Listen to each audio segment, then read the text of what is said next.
Sabda Pandita Ratu kali ini mengetengahkan episode ke-11 dengan judul Sang Singgasana.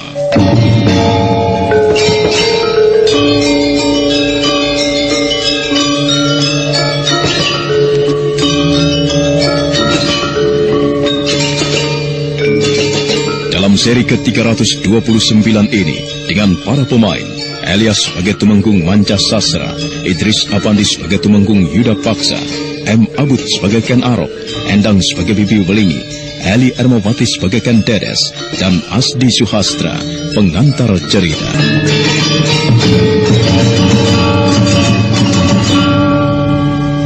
Betapa menyakitkan kata-kata Ken Arok. Beberapa senopati Kediri yang hadir menggeretakkan gigi menahan marah. Namun mereka memang harus melihat kenyataan bahwa apa yang dikatakan oleh Ken Arok itu tidak terbantah kebenarannya. Bagaimana, Tuan? Baiklah, Ken Arok. Kami semua memang duta. Kami akan melaporkan apa yang terjadi di Tumapel ini kepada Baginda Kertajaya. Tumapel bisa disimpulkan telah memberontak terhadap kekuasaan Kediri, dan itu akan berakibat buruk bagi Tumapel. Prajurit Kediri akan menggilas Tumapel seperti banjir lahar, tumpas seperti ganter. Oh ya, Kediri akan menumpas Tumapel seperti menggilas ganter. Apakah bukan sebaliknya, Tuan Tumenggung Yuda Paksa? Apa yang saya lihat di dalam peperangan yang terjadi pada malam bulan purnama yang lalu adalah kekalahan yang menyakitkan yang dialami oleh Kediri. Itu karena Kediri dipimpin oleh panglima yang bodoh. Kita lihat saja, Tuan Tumenggung Yuda Paksa. Apakah semua yang Tuan katakan itu benar-benar akan menjadi kenyataan atau tidak? Maka demikianlah pertemuan itu segera berakhir. Para tamu yang merasa dilecehkan kembali ke Kediri dengan kemarahan yang bagaikan tidak tertahankan. Mereka merasa diperlakukan tidak sewajarnya. Para pejabat yang biasanya mendapatkan penghormatan dari daerah yang dikunjunginya serasa meledak jantungnya mendapatkan perlakuan yang sama sekali tidak menyenangkan. Sebaliknya, istana Tumapel pun menjadi gempar. Para pejabat Tumapel yang hadir di pendopo istana sama sekali tidak menduga bakal terjadinya peristiwa itu. Beberapa senopati dan prajurit merasa bagaikan bermimpi. Tetapi dengan lantang dan penuh keyakinan, Ken Arok menjelaskan. Saudara-saudara semuanya, sikap Tuan Putri Ken Dedes sangat tepat. Selama ini, Tumapel harus menyerahkan upeti ke Kediri. Jumlah upeti yang dikirim itu tidaklah sedikit. Upeti itu seharusnya dimanfaatkan untuk membangun dan membiayai keperluan Tumapel sendiri. Tapi iya, itu pemberontakan itu. Iya, kita memang akan memberontak. Memberontak. Sama itu. Berbahaya itu. Berarti peperangan. Iya, yang Tumapel akan berperang. Semuanya aku minta tenang. Aku ingin bertanya kepada kalian semuanya. Tidak inginkah kalian melihat Tumapel menjadi besar? Ayo renungkan. Tidak inginkah kalian melihat Tumapel menjadi besar? Mungkin tidak sekedar Pakuwon, tetapi berkembang menjadi sebuah kerajaan yang besar. Apa tidak terlampau muluk keinginan itu? Ya. Apa tidak terlampau muluk? Baik. Itu sebuah pertanyaan yang bagus. Sekarang aku akan menjawab. Saat sekarang Kediri mengalami kesulitan karena ganter dalam peperangan yang baru saja terjadi. Kita semuanya mengetahui Kediri telah kalah. Kediri bukanlah sosok yang tidak bisa dikalahkan. Bisa. Sekarang saatnya, jika Tumapel menginginkan menjadi besar, mumpung Kediri dalam keadaan lemah, Tumapel harus segera bangkit. Jika Kediri bisa dikalahkan oleh ganter, maka Tumapel pun bisa melakukan hal yang serupa. Mulai sekarang, kegiatan keprajuritan harus diperkuat. Kekuatan Tumapel harus diperbesar. Dan yakinlah, Tumapel akan menjadi besar, melebihi kebesaran Kediri yang telah ambruk itu. Tuan Putri Ken Dedes telah memutuskan. Nah, siapa yang tidak sependapat, silahkan mengancungkan tangan. Hidup Tumapel! Hidup Tumapel! Hidup Tumapel! Hidup Tumapel! Hidup Tumapel!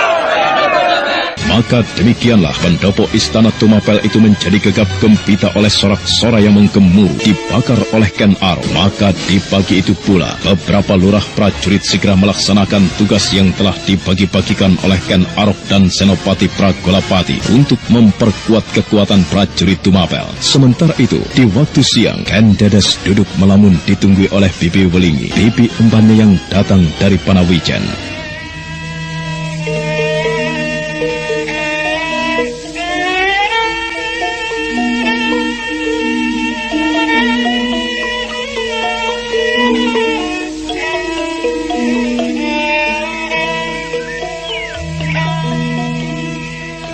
Sebenarnya, Bibi masih belum bisa memahami jalan pikiranmu itu, Nduk.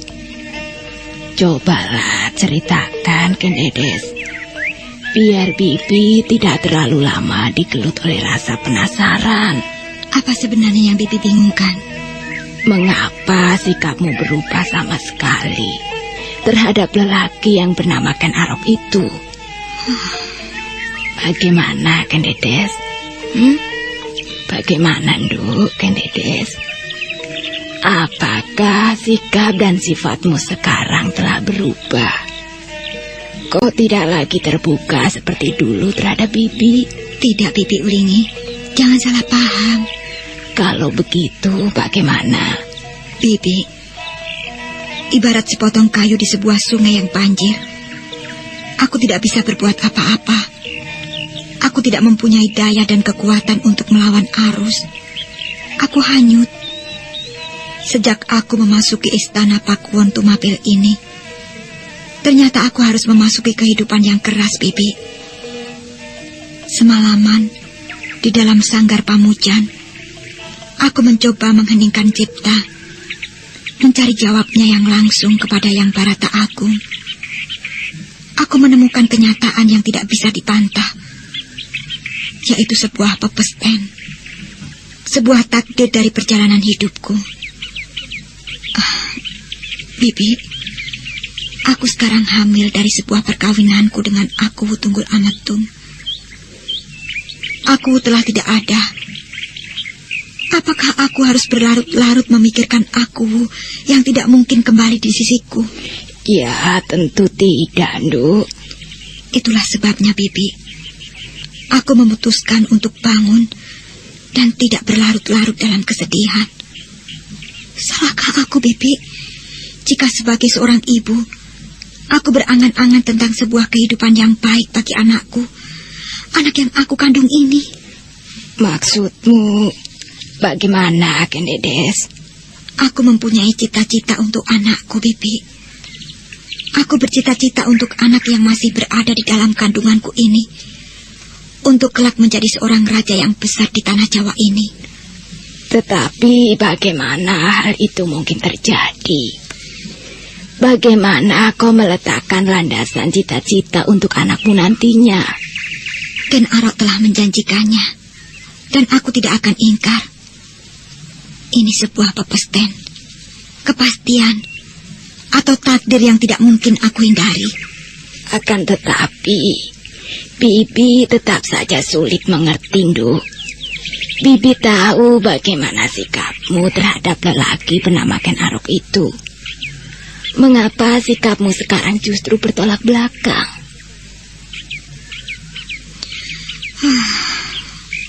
Apakah sikap seseorang harus tetap dan tidak boleh berubah, Bibi?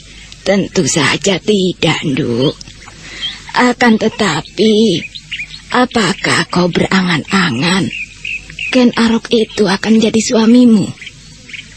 Jika demikian halnya, betapa tidak patut, Nduk. Kau baru saja kehilangan seorang suami, dan belum lagi hilang bau dupa yang mengiringinya. Kau sudah berpikir soal lelaki lain. Bagaimana, Ken Dedes? Entahlah, Bibi. Cobalah kau bertanya kepada hatimu sekarang. Bagaimana sebenarnya warna hatimu kepada Ken Arok? Apakah kau merasa jatuh cinta kepadanya? Ada sesuatu yang sulit aku mengerti, Bibi. Aku merasa di dalam tubuhku Tidak hanya bersemayam jiwaku, tetapi juga bersemayam jiwa yang lain yang mempunyai kehendak yang berbeda. Apa maksudmu, Tanduk? Ada saatnya aku merasa aku adalah seorang maharani dari sebuah negeri yang hidup di masa silam. Jika aku merasakan hal itu, maka yang ada adalah rasa hormatku kepada Ken Arok. Pada saat aku merasa sebagai maharani itu, aku melihat Ken Arok adalah suamiku. Apa maksudmu? Itulah, Bibi. Sulit menceritakan. Baiklah, lanjutkan. Mungkin tidak masuk akal. Dan beberapa lama, aku sendiri mencoba mengingkarinya. Akan tetapi selalu aku tidak berhasil. Di saat lain, di saat aku merasa sebagai diriku sendiri, sebagai Ken Dedes, aku benci sekali kepada lelaki itu. Ia telah merenggut suamiku dengan cara yang kasar. Maksudmu, merenggut suamimu bagaimana? Katakan, bukankah suamimu mati, terbunuh karena perbuatan kebo ijo? Katakan, Duk, Ken Dedes, bagaimana? Tidak, Bibi. Tidak ada apa-apa. Ken Dedes, kau seperti anakku sendiri. Sedari kau masih bayi, Bibi ikut merawatmu. Bibi tahu kau berbohong. Ayo katakan, Duk. Yang terjadi adalah sebuah kebohongan, Bibi. Kebohongan? Siapa yang berbohong? Aku juga ikut berbohong. Bibi semakin tidak mengerti, Duk. Kau merasa ikut berbohong? Bohong apa? Kebo Ijo adalah korban fitnah. Pembunuh suamiku yang sebenarnya adalah Ken Arok. Jadi pembunuh suamimu itu Ken Arok? Iya. Ya, jaga Dewa Batara yang aku. Pembunuh suamimu ternyata Ken Arok. Orang yang sekarang menjungkir balikan pikiranmu itu. Itulah, Bibi. Sebagai Ken Dedes, aku merasa sangat sakit menyaksikan apa yang telah diperbuatnya itu. Akan tetapi, ada dorongan lain dari dalam diriku sendiri. Dorongan yang tidak aku mengerti, yang justru bertolak belakang. Kau yakin tentang hal itu, Nduk? Kau tidak sekedar digelut oleh angan-anganmu? Tidak, Bibi. Aku yakin sekali akan hal itu. Keadaan aneh yang tidak pernah aku temukan jawabnya dan tidak pernah aku mengerti apa. Sejak ketika aku masih gadis dan berada di Panawijen dulu, ketika pada suatu malam di bulan purnama, aku bermimpi tentang... Iya, lanjutkan, Duk. Aku bermimpi seolah aku berada di dalam sebuah gua di balik air terjun. Aku merasa berada di sana. Aku berkenalan pula dengan Kakang Kameswara. Sebuah rangkaian peristiwa yang aneh. Rangkaian peristiwa yang membuatku kebingungan hingga kini. Bibi Welingi memandangi momongannya itu dengan seksama. Perempuan itu mencoba untuk mengerti apa sebenarnya persoalan yang sedang dihadapi oleh Ken Dedes. Mencoba mengerti seolah Ken Dedes memiliki dua jiwa. Jiwa yang pertama adalah jiwa yang mendesak untuk menolak Ken Arok. Sementara jiwa yang kedua justru jiwa yang menghendaki Ken Arok. Sebuah peperangan seolah terjadi dengan dahsyat di dalam dada perempuan cantik itu. Dua buah kehendak yang berlawanan berebut kemenangan. Perempuan pemomong Ken Dedes itu mencoba membayangkan bahwa di dalam diri Ken Dedes, di dalam tubuhnya telah bersemayam dua jiwa. Yang pertama adalah jiwa Ken Dedes sendiri, dan yang kedua jiwa yang lain, entah jiwa siapa.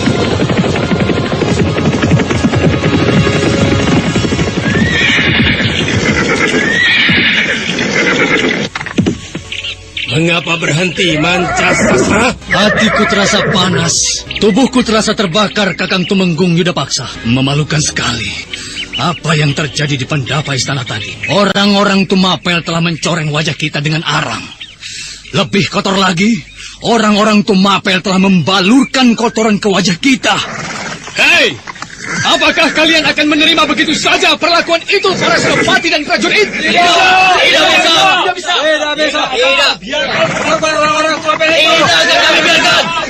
Dah, Kakang Tumenggung Yudapaksa.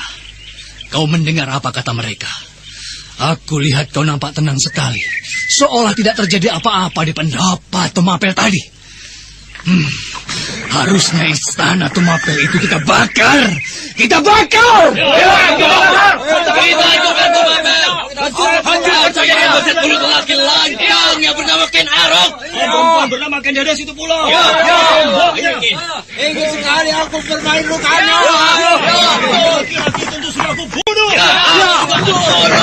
Yang terjadi itu memuakkan dan memalukan sekali Kakang Tumenggung Yudapaksa.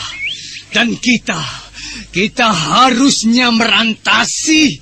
Kita tidak lari terbirit-birit seperti ini. Tenanglah Manca Sasra. Dan tenanglah kalian semuanya. Tenangkan gejolak kemarahan kalian. Dan lihatlah dengan keheningan hati. Lihat Tumapel dengan hati yang mengendap. Bagaimana hati ini bisa mengendap, Kakang Yudapaksa? Mereka telah melecehkan kita. Lalu apa yang seharusnya kita lakukan? Di pendopo tadi kita mengamuk. Maka malapetaka yang akan kita alami. Dengan cepat para prajurit Tumapel akan mengepung kita. Kita akan mati sia-sia. Yang kita lakukan sekarang adalah melaporkan kepada Baginda Kertajaya. Kau sendiri seorang panglima perang. Di tanganmu kekuasaan atas kekuatan keprajuritan Kediri. Bagaimana sikapmu? Tumapel memang harus dikilas. Akan tetapi tentu membutuhkan perhitungan. Jangan pedulikan kemarahanmu. Nantilah, setelah kita kembali dengan membawa pasukan segelar sepapan, umbar kemarahan kalian. Kita masih berada di wilayah Tumapel. Aku ingin membakari rumah-rumah yang kita lewati. Terserah jika kalian ingin menumpahkan kekecewaan kalian. Cepat lakukan jika kalian menginginkannya. Jadi sebuah malapetaka bagi beberapa orang pemilik rumah di sebuah padukuhan yang dilewati oleh orang-orang penting dari Kediri. Mereka yang tidak mengetahui duduk persoalannya harus melihat kenyataan pahit, melihat rumahnya dibakar, diobrak-abrik. Bahkan ternyata Tumenggung Yudapaksa tidak peduli ketika salah seorang dari senopati yang ikut mengiringinya telah melampaui batas-batas kesopanan dan kebiadaban, memperkosa. Bagaimana Adi di Posari? Kita masih harus berada di Tumapel ini untuk berapa lama? Perkembangan yang terjadi di Tumapel benar-benar luar biasa dan tidak terduga-duga. Sekaligus sebagai gambaran bahwa Ken Arok memang orang yang luar biasa. Siapa yang mengira kematian Aku Tunggul Amatung itu langsung menjadi perubahan sikap Tumapel atas Kediri Tuan Rudrobondo.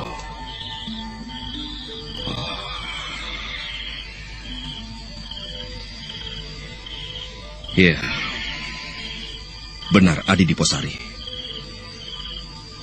Dan perkembangan yang terjadi di Tumapel ini harus segera sampai di Ganter. Kakang Ranggalampitan harus segera mengetahui apa yang telah terjadi.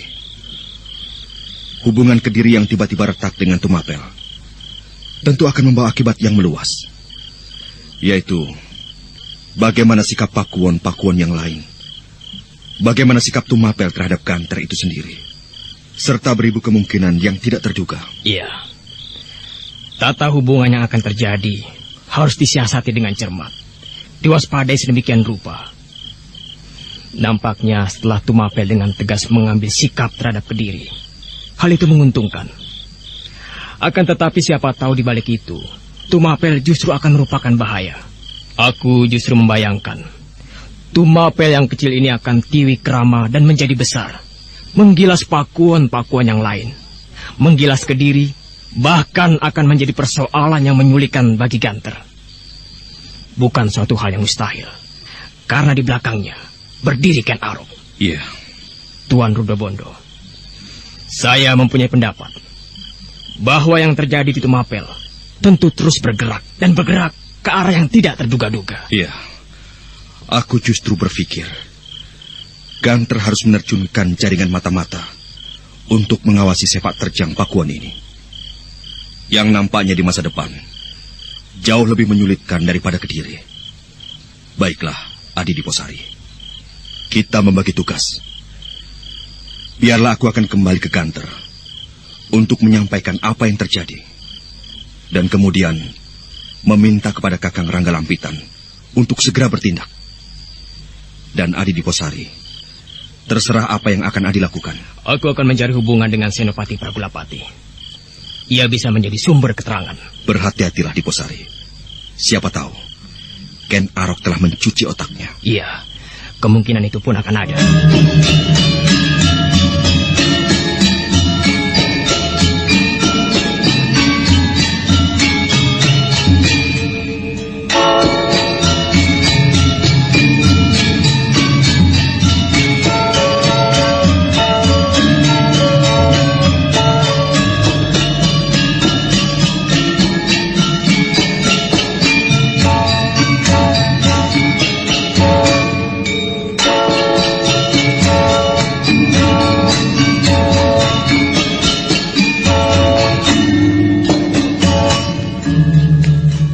Bekas Senopati Pakuan Tumapel, Senopati Diposari dan bekas Senopati Kediri Senopati Rudro Bondo masih melanjutkan percakapannya di halaman rumah yang mereka sewa. Kerlap-kerlip bintang di langit tidak terhitung jumlahnya. Diposari membayangkan berbagai kemungkinan yang bisa terjadi di Tumapel juga tidak terhitung jumlahnya.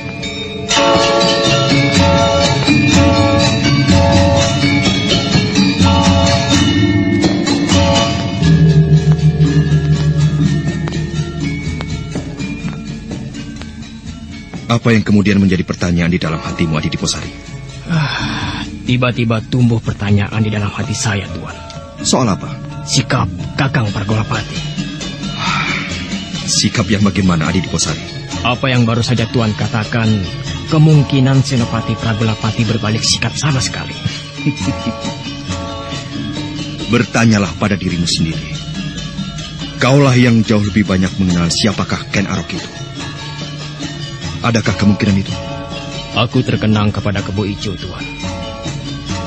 Akulah yang dulu meminta Kebo Ijo untuk mendekati Ken Arok, mengawasinya, dengan menempatkan diri sebagai kawan dekatnya. Namun yang terjadi, Kebo Ijo justru dimanfaatkan oleh Ken Arok. Aku khawatir hal yang demikian akan dialami oleh Senopati Pragulapati, Tuan. Siapa tahu, jika aku menemuinya, Senopati Pragulapati justru akan menangkap aku, Tuan. Oleh karena itu, berhati-hatilah. Sebaiknya sekarang juga aku berangkat, Adi Diposari. Sekarang? Iya. Tidak menunggu besok pagi, Tuan. Tidak.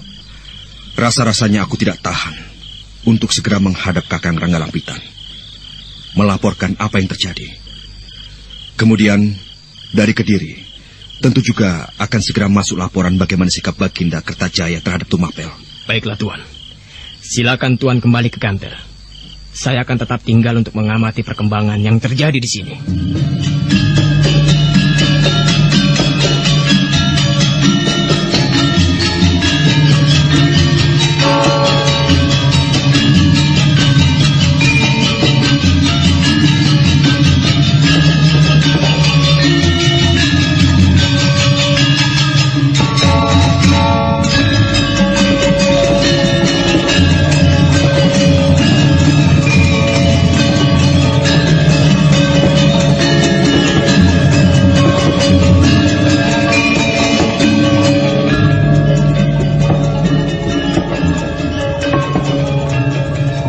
Rudro Bondo kemudian segera berkemas.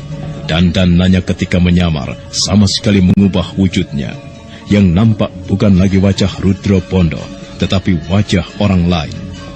Ketika segalanya telah siap, Rudro Bondo segera menuju ke kandang kuda.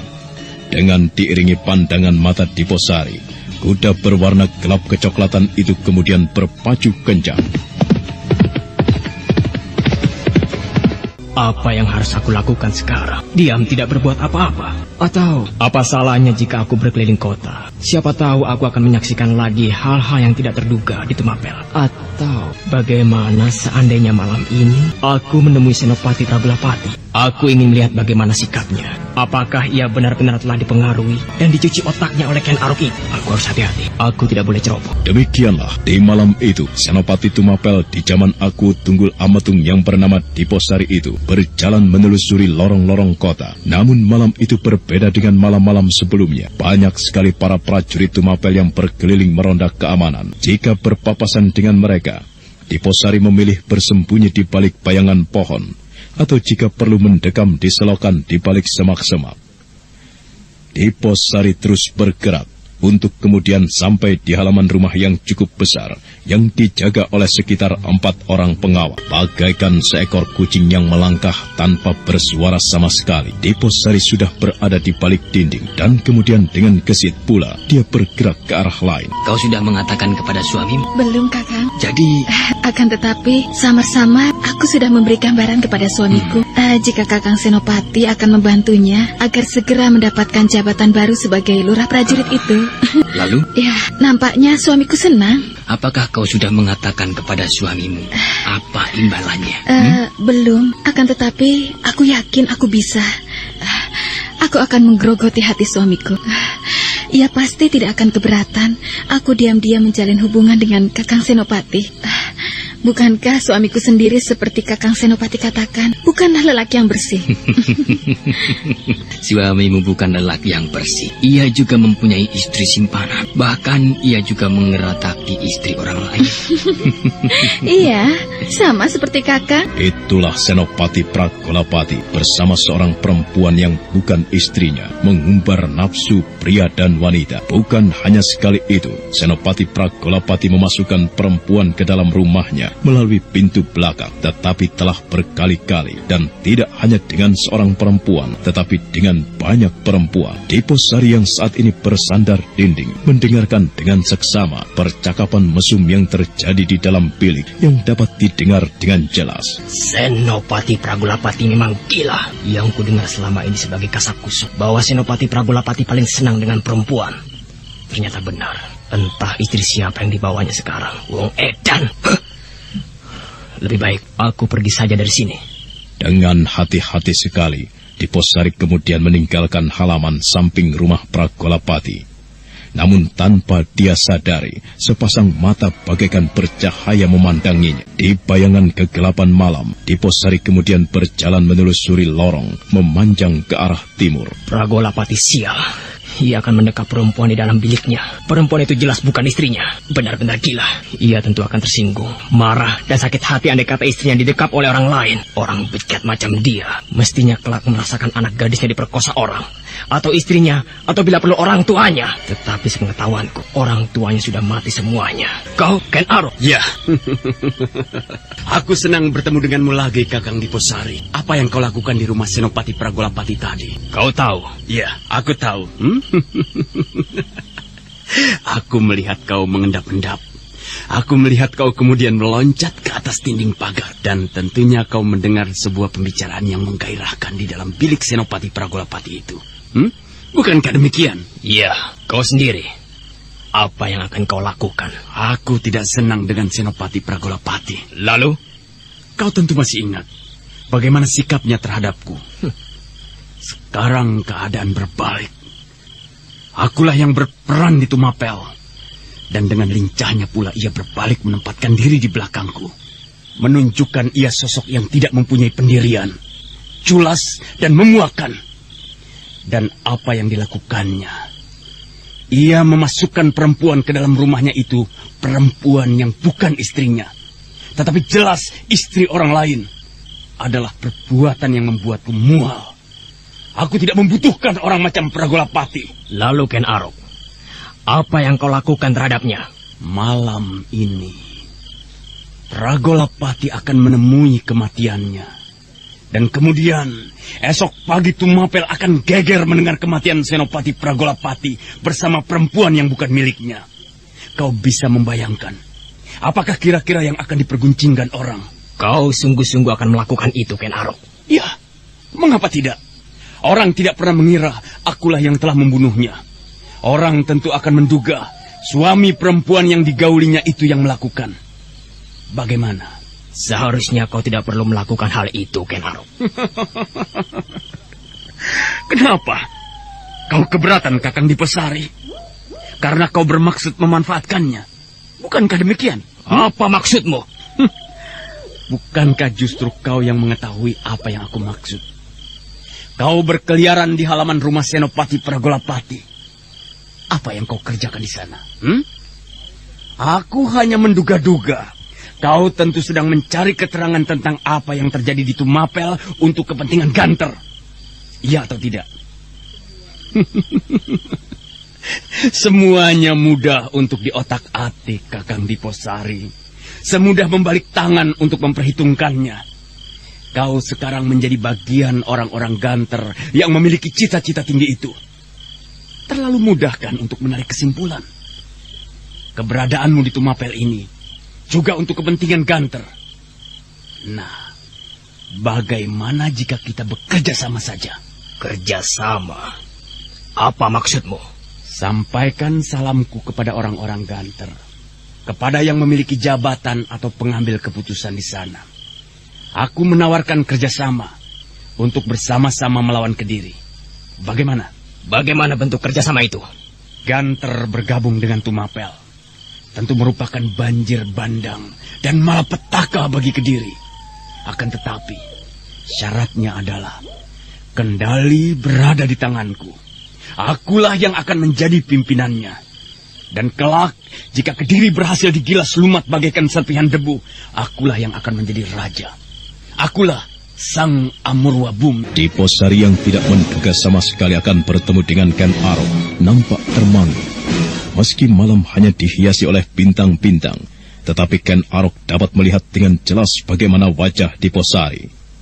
Ken Arok kemudian melangkah dan duduk pada batu besar yang tergeletak di pinggir jalan.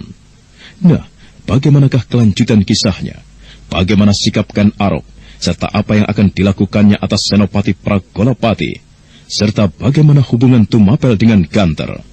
Saudara pendengar, silakan mengikuti kelanjutan kisah ini dalam seri berikutnya di episode ke-12 yang akan datang dengan judul Candi Suara Budura. Sampai jumpa.